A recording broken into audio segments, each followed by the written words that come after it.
I got you. Hey, what's up, everybody? Welcome back on this Wednesday, beautiful Wednesday evening to the Buck and 2 MC show with myself, Alexis Hornbuckle, and of course, Maria M. Cornelius. Maria, say what's up to the people. What's up to the people? So, as y'all know, we moved from Tuesday nights at 7 to Wednesday, what was supposed to be 7. That's on me. We started at 7:30.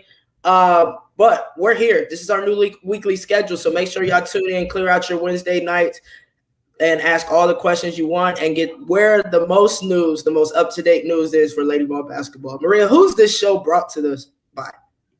This is brought to everybody by, and I'm multitasking here because we got to blast it out on Twitter too so that our sponsors can get good coverage. Orange Mountain Designs is our title sponsor and one heck of a place to shop. All right, we are officially on Twitter at orangemountaindesigns.com. Every Lady Vol thing you could possibly want is there. Support a small business, support a woman-owned business, support a local business right here in Tennessee. The store is closed for now in Alcoa because of the pandemic, but online is still open, and hopefully we'll get through this pandemic one day and we'll all get to hang out together again. Also, water climate control. It's going to be 70 degrees here today. Then we're headed back to the 30s. So you got to have your heat and air working because you never know in Tennessee what the weather is going to be from one day to the next. And of course, Tennessee Tap House, because beer is good for all of us. So drink your beer like you drink your milk. Amen. So, Maria, what's in store for today? Obviously, we were put on hold. Thank you, pandemic. And where are we at now? Both games are set to go this week. Obviously, the first one is tomorrow at Kentucky. That's a 7 o'clock game. It will be on SEC Network Plus, so that's an online game. Texas A&M is Sunday in College Station. That is a 3 p.m. Eastern game on ESPN. The team took off Monday, which was a good sign because they have to have a day off, and that means they expect 2 games this week and practice the rest of the week. They returned to practice Tuesday for the first time as a team in a week. Basically, when something like this happens with contact tracing, you get quarantine periods. It could be 5 days, 7 days, 10 days. It all depends on how the tests come back, who you've been around. So it is very hard to maintain a semblance of a team practice in that whole week that you're off. You can do some small workouts, but really you can't do much. I do want to say the health of this team and every team playing is a top priority. And obviously everyone was disappointed when it happened, but I mean, basketball is secondary right now. The health of these young ladies and making sure that if there is a positive case among those tier 1 personnel, that it stays very controlled and does not cause any problems. So these teams are playing in a pandemic. So we can't ever overlook that fact that they are out there playing in a pandemic while the rest of us are waiting for them to play. And for the most part, I think a lot of people can take a lot of precaution in terms of their daily life, but these players are putting it out there for us. So thank you to them. Alexis, I want to ask you about Kentucky. That's a bus trip, man. Jellicoe Mountain, for those who don't know it, it's windy. It is not, you think, oh, Jellicoe Mountain doesn't sound too bad. It is one of the most dangerous trips I've ever taken in bad weather because you just never know what the weather is going to be on top of that mountain. What do you remember about bus rides to Lexington and back? And back. A lot of snacks on the bus, a lot of freestyle sessions, especially when Kate Mack was there, and a lot of napping. We like to sleep. If you weren't doing homework or texting, we didn't really have like Instagram and TikTok and all of that good stuff then. So it was a lot of laughing, jokes, freestyling, and for me personally, a lot of snacking. Snacks are good. Yes. Snacks are important. Did you ever have to deal with really bad weather in any of those trips that you remember? I know I've flown over that mountain in snow and ice before. Honestly, I can't remember if we had like terrible weather, and the reason I can't is obviously being from West Virginia. Lexington's my middle point, so I'm always making drives there. So to be honest, it all runs together. That makes sense. I'm going to share this also on my own social media on all the little channels. Nice. So everybody can see us. There we go. Tennessee won that, as you know, Tennessee won that first game against the Wildcats in Knoxville. It was a pretty definitive win for them. They played very well and handled Kentucky to the point where Kyra Elsie was very unhappy after the game. Basically we didn't rebound. We weren't, no sense of urgency, all the things you can hear Pat say about a team sometimes. Right. Kentucky's coming off a week off, and Kentucky has not been slowed down by COVID. They probably needed a break. They've been going every week, but they also are coming off a loss to Ole Miss. That's a team coming in with some attitude, isn't it, Alexis? Oh, yeah, an attitude, a chip on your shoulder, whatever you want to call it. They are definitely coming in hungry and focused. This game should be exciting. Now, we're going to attempt to be me producer again, so everybody be patient. God knows what I'll click on. Again, there's nothing on my screen that would be offensive, but I'm going to try to click on the right things. This is a clip from Kelly. Kelly was asked about that, playing a team for the second time, and a team that is not going to be happy to see Tennessee. They got payback on their mind. So let's go hear from Kelly. Give me 1 second as I navigate the interwebs. Make sure I have the right thing. All right, here we go. I think we're going to face a very motivated Kentucky team. They'll have the intrinsic motivation going on. I'm sure they, coming off a loss also is adding fuel to that fire. So they're gonna come out all guns blazing. I mean, they're gonna be really playing hard and coming right at us for sure. When you play teams twice, if you're the winning team the first time, you go in it, you want to do the same game plan. You want to do what worked. However, you got to look at what the opponent's going to do. They're not going to do the same thing. So your same game plan for the winning team may or may not work the second time around. So I think the challenges are you have to make sure that your team is focused again and not overlooking the team that you beat. I would hope that's not going to be the case, or hope that's not going to be an issue with our team.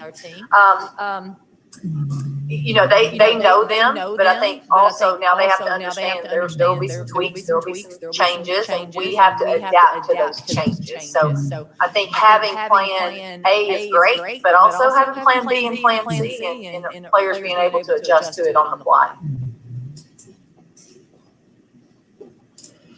All right, first of all, I got to call that jersey, man. That was rocking. That's that Lady Vol. That's that groovy jersey. I don't know if Orange Mountain Design still has them, but shout out to Kelly for wearing the Lady Vol. That's one of Sandra's favorite sweatshirts, by the way. She loves that. It's warm too, which kind of neat around here. Well, not today. It was 70 today. It was a gorgeous day in East Tennessee, but it won't be tomorrow. Alexis, as a player, what are the challenges facing a team a second time? Does the winning team have an edge? Does the losing team, or does it not matter? What do you face when you got to play a team again so quickly in a season? And that's tough to do regardless of the situation, but it being an in-conference SEC game is even harder because it was at stake. I don't think either team necessarily has an edge because now the winning team has a target on their back, right? The losing team, the opponent's coming in ready to get that win back, but not only get the win back, but if you're any type of true competitor, you're trying to embarrass the team that beat you. So that in itself can give you that motivation and momentum that you need going into the game and the focus to execute your game plan. Or as the winner, you're like, we've done it once and this is what worked. And when the game got close, this isn't what worked. So let's fix these things. Then, yeah, you quote unquote have an edge in that sense. But like Kelly said, you're going to need plan A, plan B, and then plan C, the backup to the backup. So if you're not hungry, I don't care if you won the last game or lost the last game, you don't have an edge. You know, the team that's the hungriest, the team that wants to dominate and wants to win, they're the team that has the edge. So I don't think it really matters on who won or lost the last game, especially in SEC play. Yeah, Tennessee clearly did not get Kentucky's best shot in that last game. And for anyone thinking that the Ole Miss game is an upset, I mean, it is an upset if you look at records, but Ole Miss has nearly taken out everybody just about. That is one of the best teams in the SEC. They just couldn't finish. They could have beaten Tennessee if they hit free throws, probably. I think they missed several free throws. Yeah. So Ole Miss beating Kentucky is not like, oh, Kentucky's not playing well. No, Ole Miss is a very good team. Yeah, And they are. very good, athletic, aggressive. I mean, they play hard start to finish. That you cannot take possessions off against them. So yeah, they're doing a great job. So shout out to Ole Miss girls. And that'll take us to our second segment about being in the driver's seat. Once again, we'll shout out OrangeMountainDesigns.com, Blue Water Climate Control, and Tennessee Tap House. Clothing, heat and air, beer. I think I hear Sandra back there. We also have a lot of folks say, love Kelly's top. People ask me how I'm feeling. I'm doing better. Ready to be. I've got a dentist appointment, I think, next week. Ready to be past this. It's close. It's very close. No more surgeries. It's just fitting everything. So if I talk funny, it's because it's still not anchored. And I do talk funny, but I'll be glad to chew. But let's look at the SEC standings. And I look them up and keep up with them. I've been scoreboard watching since the season started. Lady Vols are 6-1 in the SEC. Of course, that one loss is to Georgia. South Carolina 10-0. Shout out to them. They're not, COVID's not stopping them either. They've played every game. Mm-hmm. Texas A&M 9-1. Right now, that's 1, 2, 3 in the SEC. South Carolina, Texas A&M, Tennessee. The Aggies are off Thursday. They were going to play Vanderbilt. Vanderbilt opted out. So Aggies will also have a week off of rest and probably need it. They've played all their games when Tennessee gets there. So that will be their record Sunday. Kentucky, LSU, and Georgia are all sitting at 6-4. So that is a bunched up group looking for that third and fourth number one seed, or even that second seed if somebody can take some blows at A&M. Yeah. So those number one seeds are up for grabs. South Carolina's probably got the number one spot about out of reach now. There's only 6 games left, but Tennessee has 6 games. The Lady Vols control their own destiny, and that is so important. Mm-hmm. Alexis, you were a top 4 seed every year you played at Tennessee, so that would be unfamiliar territory for you. I can't even ask you what's it like to play on Thursday because you never played on Thursday. Yeah, I wouldn't know. You're waiting. You're sitting there on Friday, top seed, waiting on your opponent. If you could tell this team, this is why a top 4 seed matters, because the last time was 2015-16 season. Wow. That's the last time Tennessee open play on Friday instead of Thursday. Mm-hmm. So this team doesn't exactly know. I'm trying to think, what I got to do math, 15, 16, 18, 19. No, Renaya was not a freshman that year. Her freshman year would have been 16, 17. So nobody on this team has ever played just the SEC tournament to start it on Friday. What would you tell this team? This is why the top 4 seed matters. This is your chance to tell these kids, listen, this is why it matters. Well, it matters because you get extra days of rest, number one. Number two, you're allowing the other teams and players to wear themselves down, right? Because it is hard to continue to play back to back to back. Even just a back-to-back game is tough, especially in a conference tournament. So being able to sit on the sideline, watch people play, because people are going to try to bring their best game, their A game, every single game, because they know it's one and done, right? So if we can get that ability to get in that top four and play on Friday, relax your mind, let the nerves go through, but also gives you extra time to scout and study film and ask questions and go back and really look at what you can do individually. I know I used to watch a lot of film with Caldwell leading up to the conference tournament, as well as NCAA, and while we were there. And I wasn't watching my highlights, guys. This is not what I was. I didn't want to see what I did well. All right, maybe sometimes. But for the most part, I'm watching, when did I get beat on defense? When did I lose an assignment? Where were my missed box outs? Why did I get this turnover? Why, what was I missing? Why was I missing these certain types of shots? That's what I was looking for, so that I can go in there and intentionally to be better at those things, to help my team obviously have a better outcome. Because it doesn't matter what regular season look like, when you come up against whatever team you're going to face in the SEC tournament, it's going to be a dog fight. So take care of get W's. I don't care if it's 1 point or 10. Let's place ourselves in a position to have extra study days to give ourselves an advantage, for the remainder of the weekend during the SEC tournament. And the one thing I've noticed from having, covered the tournament on Thursday and going into Friday, if you win on Thursday, you are automatically going to face a 1 seed Friday. That's your second game. So you have put yourself in a hole to start. First, you got to get past that Thursday game, which Tennessee has not always done. The other thing I've noticed is, when those Friday matchups occur, that lower seed has one advantage. It's had a game in that arena. It's gotten used to the floor and the distance with, the rims and the shooting.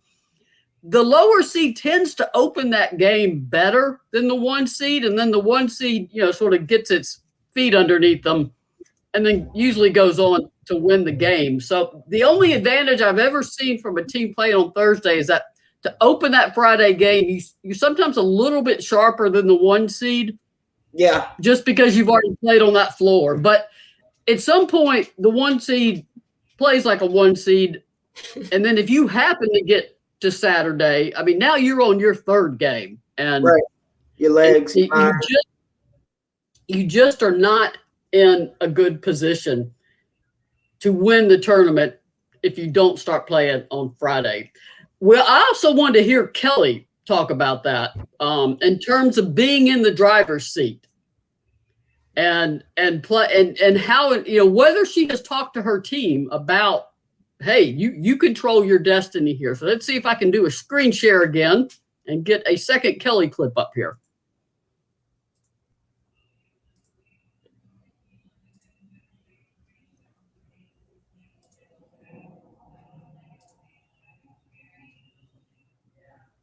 I mentioned that just in passing to a couple of our players the other day. We were talking about things. I said, actually, guys, we're kind of in control here.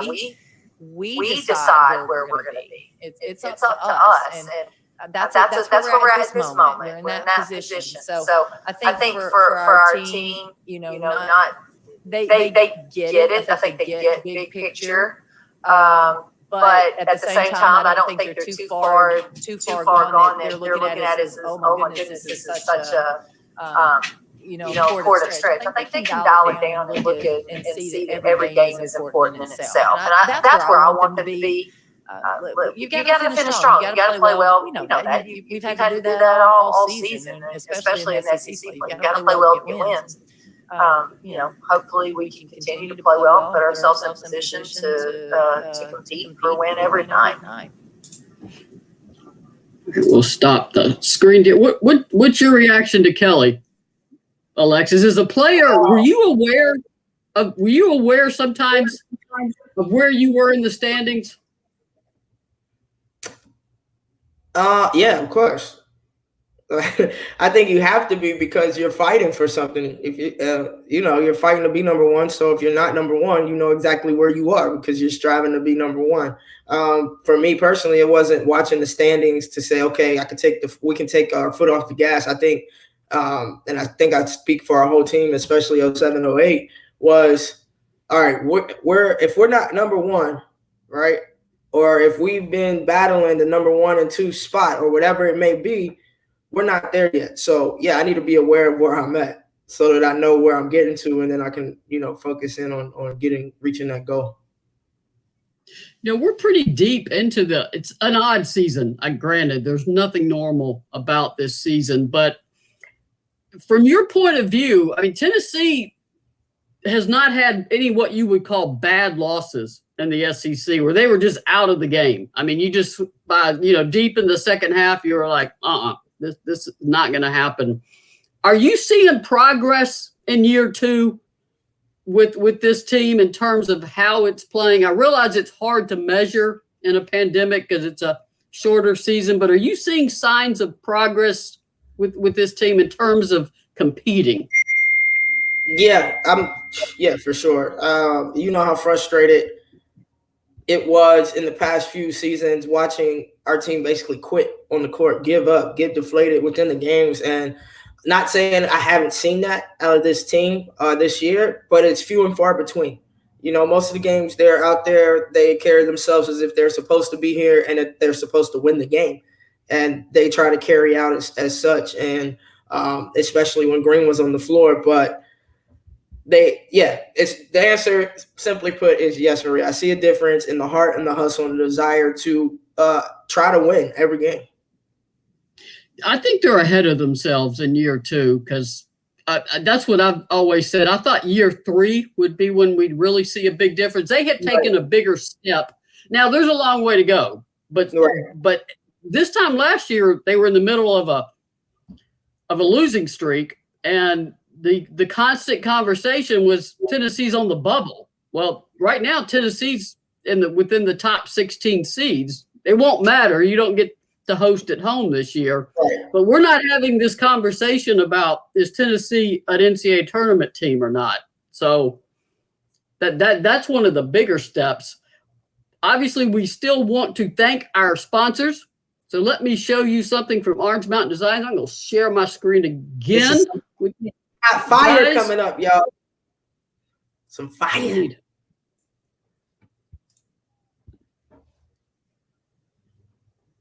There we go. That's tough. Look at those socks. The ankle socks are tough. Keep going, Maria. The ankle ones. Yeah, I'll scroll them. Terry ordered these months ago, but even if you're on the manufacturing and store side, sometimes the mail got delayed. These got delayed and they finally came in. These are a really cool new design. Let me scroll through. The same thing for the ones that like it just with the ankle cut. There's also black version for those who like. For me, that would be covered in cat hair, so that's usually a no-go on my end. I'll go with the lighter colors, and then of course, can't forget Pat Summitt herself. Got the Pat socks. So these are at orangemountaindesigns.com. Don't order just one pair. You got to have 2. So those socks are fire. I absolutely love those socks. So I wanted to make sure everybody saw those at Orange Mountain Designs. And now we'll go to our third clip. And I know the gentlemen Vols play at 8, so we're going to try to get y'all to tip off. Deb Bradley said these socks are so comfortable. I haven't been paying that much attention to what they were saying. Before we go to the third segment, this is a good question from Adam. A question for Alexis. So Dawn Staley mentioned that using a Nike ball was a lot different than a Wilson basketball. Did you ever notice a difference with each brand of basketballs? Absolutely. The grip, the leather, everything is a little bit different depending on brands and manufacturers. Even, just making a switch from using regular leather balls to going playing in the WNBA and overseas, you can tell I mean, you can tell it's your equipment. It's what you use on a daily basis, and the leather's made different. The grip feels different. Some balls feel a little more slick than others. Some hold a little more grip. Some naturally are a little more bouncy. Whatever it might be, but yes, you can definitely tell a difference. But at the end of the day, it's round. It bounces and it goes through a hoop. So. I know. I think they were still Baden basketball when you played. And that was a long-time supplier of basketballs for Tennessee. And I remember Pat making the decision later to switch to Wilson because it's the NCAA tournament ball. And she said it was a hard conversation to have with Baden, or I think it's pronounced Baden, because, I mean, they were there for the Lady Vols for so long. But Pat said, this is the ball we're going to use in postseason. We need to get used to it in the regular season. Now, of course, Tennessee's a Nike school. The first Nike ball that came down the pike, they had to get, I think, special permission to use it. The dimples were inverted. It was I picked one up. I'm like, this is the weirdest ball I've ever put in my hands. It didn't have dimples that were textured. They were like flipped over. Yeah, and they only used it 1 year. They've gone to a normal ball. I think Dawn clarified on social media. People thought she was blaming the loss and the turnovers on using a different ball. She was just clarifying. She was trying to point out that the balls do feel different. Did you watch that UConn South Carolina game? I did, and it reminded me of our game. That was some ugly basketball. Down the stretch, especially controversial call in my opinion to end the regular period when the first putback. I know they had like 3 or 4 chances, but when she shot it, the girl on the inside hit her hand. She didn't shoot it left hand; she shot it right hand. Boom, and it was short. And to me, that's a major play. And the ref is right there. I get it. Let it go. See what happens. But no, make the call. That was defensively. You messed up. You shouldn't get rewarded for it. But again, it was UConn's home court, so I understand why the call wasn't made. Yeah, if UConn had been fouled, it'd have been made. That's a fact. Yes. Yeah, I watched it, and I'm like, man, this is just not a crisp game. And I don't know. I mean, I don't know. It's hard to get in players' minds right now. It's just a weird year. I mean, if players aren't as focused as normal, I could certainly see why. But I mean, I'm not trying to use that as an excuse, but everything is just so different. So, I mean, Paige Booker's, good Lord. I mean, she's half of their points. I mean, what are they going to do if she has an off shooting night? Hard to tell, right? Yeah, that they probably won't face any real challenges until postseason now. So that was probably the last big game. Yeah, I wish. But we had me. Go ahead. Oh, I just said I wish the SEC would have stole that win. Yeah, I mean, when you cover the SEC and you played in it, you do like to see the SEC do well. I love that the SEC is so competitive this year. It's fun. Yeah. I mean, as someone watching the games and covering the games, it's a lot of fun. I want the SEC to be representative on a national level. And shout out to Tennessee being one of the few schools to have both their teams in the top 25. Ironically, both ranked number 16, the Gentlemen Vols and the Lady Vols. So nice. They got to play. Go Vols. I see you.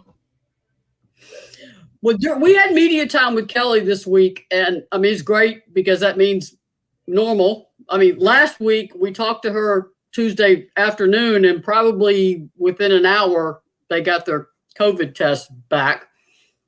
And boom, there's no game. So we talked to her this time Tuesday evening. That would have given plenty of time to make sure there is going to be, games this week. So they are definitely on track to play. Karen asked, what's the latest on Jordan Horston and Marta? We asked Kelly specifically about Marta. She said Marta has done very little. And I mean, you could tell from her answer that you would not expect to see Marta play this week. I mean, if she has done very little, you're not going to put her on the court against Kentucky. Jordan Horston seems to be better. I think they'll always list her day-to-day. When you're dealing with back spasms or back issues, you sort of fall in that day-to-day category because it can depend. How did you sleep? How did you move? But she, by all accounts, Jordan should be on the court tomorrow night. I'm not hearing anything otherwise.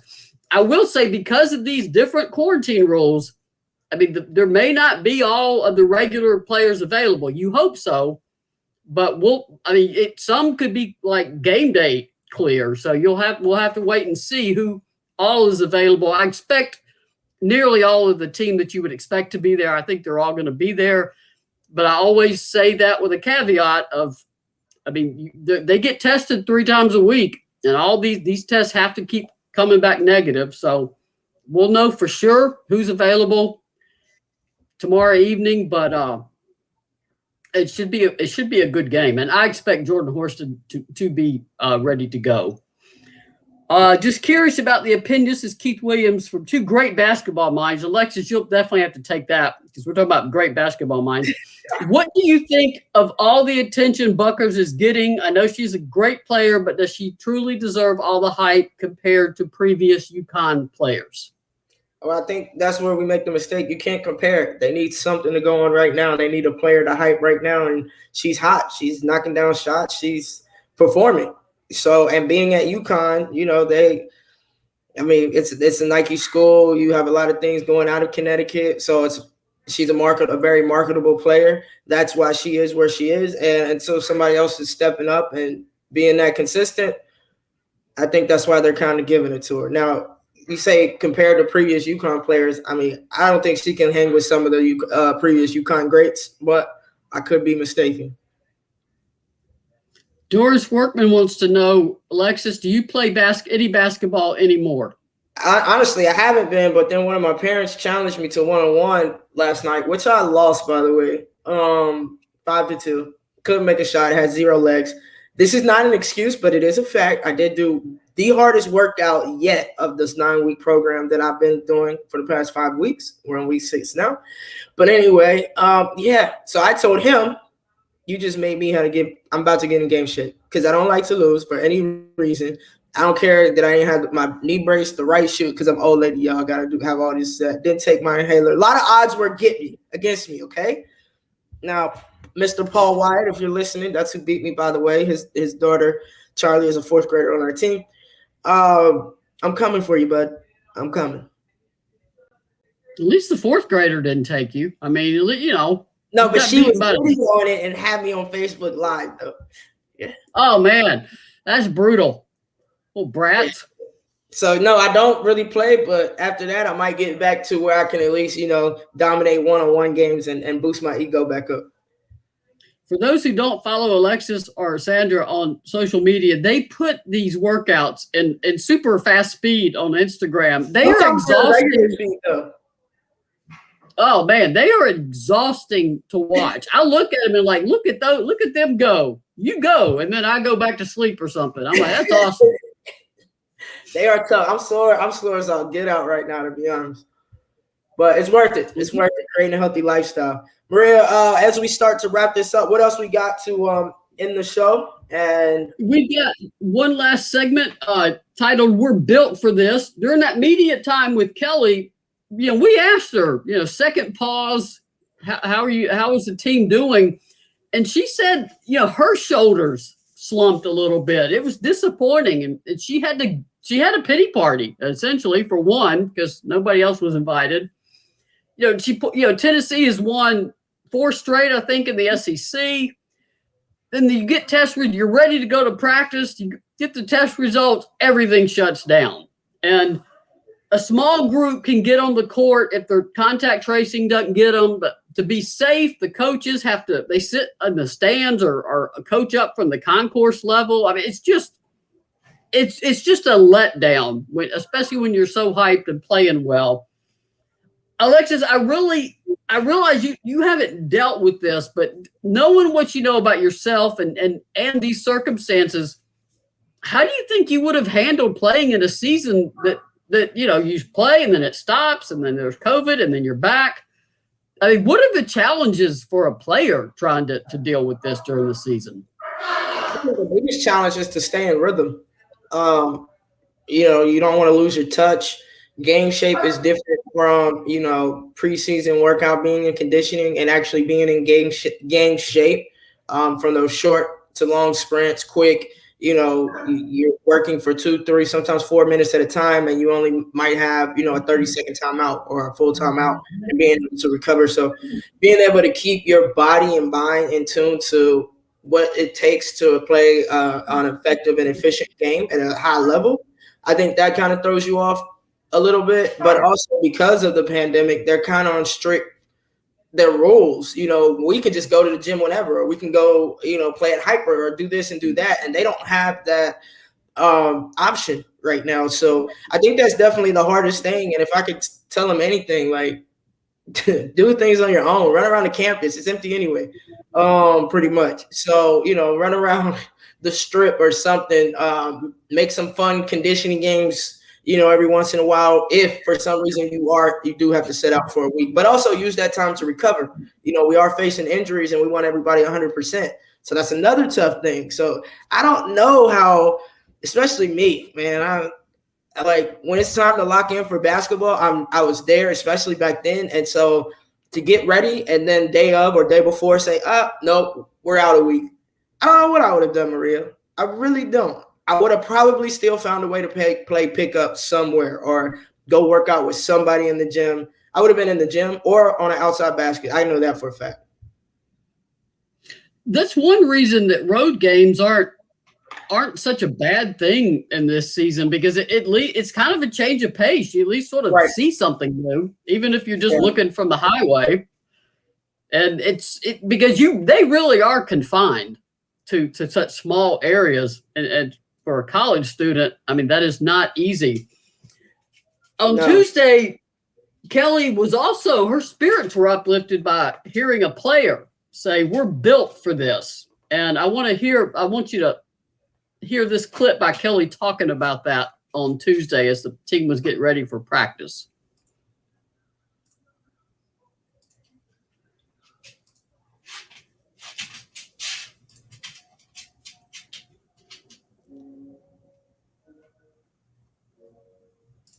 And one thing that we have done all season, we have continued to talk to our team about no matter what is thrown in front of us, we can handle this. And one of our players walking down the hall just made a comment, said, "We're built for this."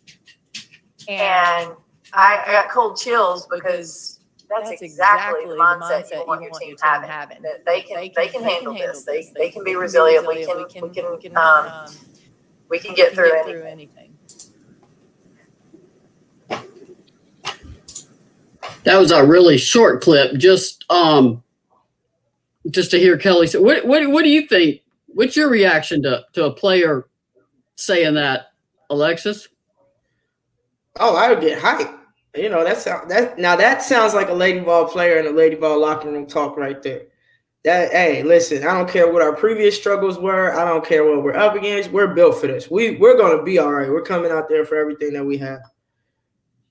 And a team takes on the personality of its coach.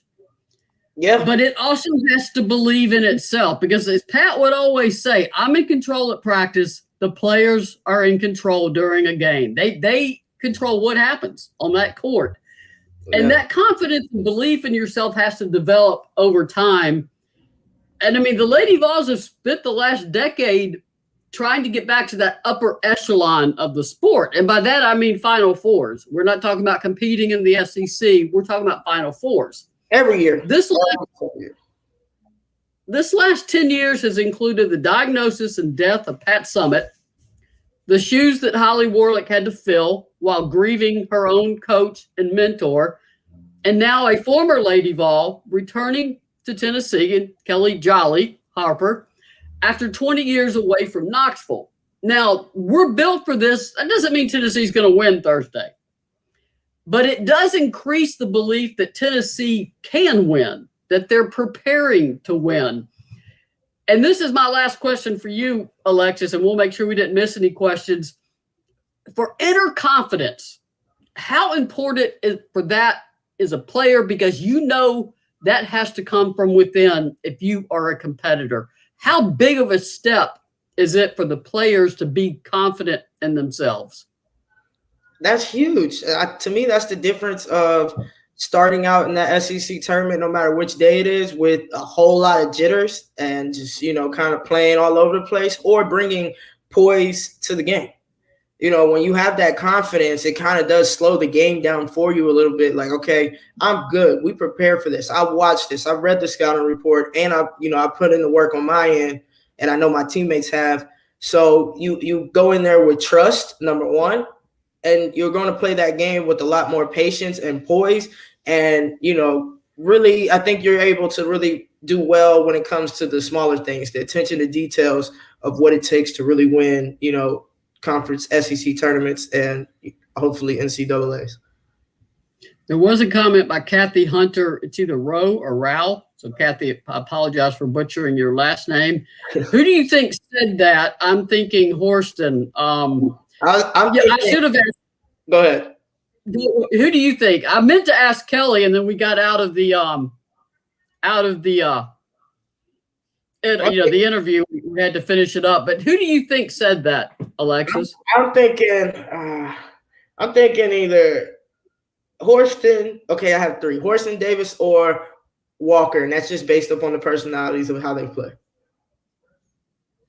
Yeah, those are two that I could see using their voice and speaking up. And Denise Tague said, shout out to Coach Summit's friend and UT alumnus Peyton Manning, obviously selected to the Pro Football Hall of Fame. That's a big deal. Only 3 former Vols are in that Football Hall of Fame, the other 2 being Doug Atkins and the great Reggie White. So, and Doug Atkins was a throwback player. For those who didn't, I didn't see him play, but obviously know of him. He was just a tough, I will grind you into the grass, you will not get back up kind of player. So he was one of the toughest players I think Tennessee's ever produced.